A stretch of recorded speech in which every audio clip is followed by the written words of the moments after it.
How do you really know if a rental property is a good deal or a money pit? If you've ever felt overwhelmed trying to analyze investment properties, comps, spreadsheets, complicated formulas, trust me, you're not alone. Today, I'm going to walk you through how I personally break down a deal using what's called a back of the envelope analysis. That means you'll be able to figure this stuff out with nothing more than a pen, a napkin, or even the Notes app on your phone. No complicated spreadsheets, no expensive software, just real world tools you could use right now to spot good investments fast. So let's dive in. So before we talk formulas, let's zoom out for a second. Why are you even analyzing rental properties in the first place? For most of us, the end goal is the same: passive income, financial freedom, long-term wealth. So when you analyze a deal, you're asking, can this property help me get there? That's the lens we're using, and it all boils down to two engines that make you money in real estate. First is the income, the rent you collect minus all the expenses. And then two, the equity, buying low, adding value, or holding it while the market appreciates. The better the property performs in one or both of those areas, the more likely it is to be a smart buy. So first up is the gross rent multiplier, also known as the GRM. This one's super simple. The GRM equals the property price divided by the annual gross rent. So let's say you're looking at a $144,000 property that rents for $100,000 a month. That's $12,000 a year in rent. So if we take that $144,000 price divided by the $12,000 a year in rent, that equals a GRM of 12. Now compare that to another property. Let's say there's a $300,000 purchase price and $1,250 a month in rent. Well, that's $15,000 a year in rent. So the $300,000 price divided by the $15,000 in annual rent equals a GRM of 20. So the lower the GRM is, the better the income is relative to the price. A GRM of 8 is solid, 12 is decent, 20, you might be overpaying for the income it's bringing in. So now let's simplify it even more. Have you ever heard of the 1% rule? It's a quick screening tool investors use. If a property rents for at least 1% of its purchase price each month, it might be worth a closer look. So if a home costs $190,000 and rents for $2,000 a month, that hits the 1% mark. But if a $300,000 property only rents for $2,000 a month, that's less than 1%.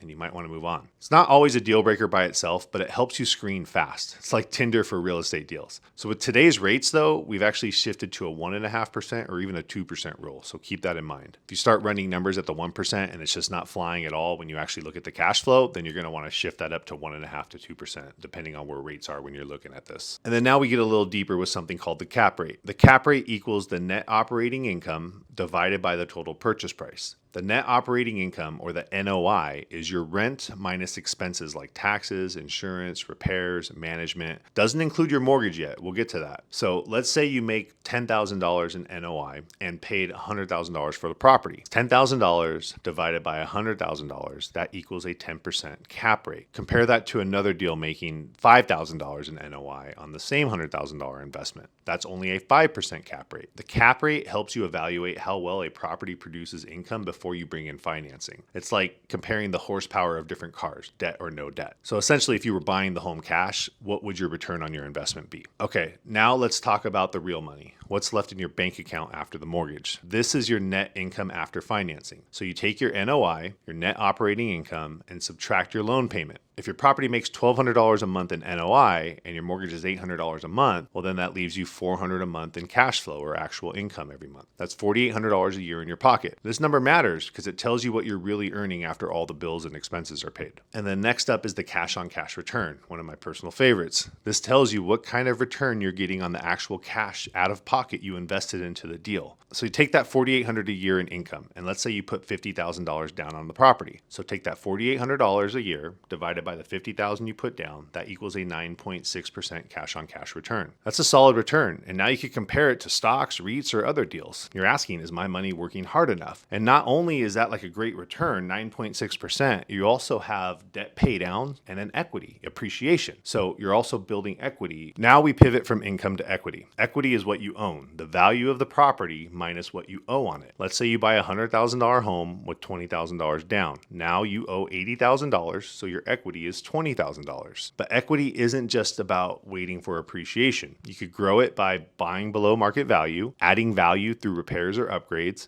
paying down the mortgage, holding long-term and appreciating areas. Equity is basically your net worth, and over time, it's the real wealth engine. So how do you actually use all this? Here's the step-by-step process I use when analyzing property. Set your goals. Are you chasing income, equity, or both? Gather rough numbers: the rent, total expenses, price, loan terms. If it's already a rental property for somebody else, and especially if they use property management, it should be easy to access all this and get all this information. And then obviously once you're in escrow, you're going to double check all these numbers. But once you get that basic information up front, run the napkin math. Start with the 1 to 2% rule or the GRM. Then calculate the cap rate, the NOI, subtract the mortgage for net income after financing, run your cash on cash return, and check the equity potential. Is there a discount at purchase? Can you add value? Does it need work? Are you going to be able to rehab it and bump the value? Will the area likely appreciate? And if all the numbers line up, you've got a solid deal. If they don't, keep looking. Because remember, a great deal doesn't need a spreadsheet to convince you. It should jump off the page. And no deal is always better than a bad deal. And if you want my free full real estate investing playbook, this thing really has everything from BRRRRs to flips to financing options, even LLC and holding company like structure tips. It has everything. This is the stuff they should teach in school. So anyways, I'll drop a link in the description here to get a free copy. Thanks for watching, and don't forget to hit that like and subscribe, and I'll see you in the next one.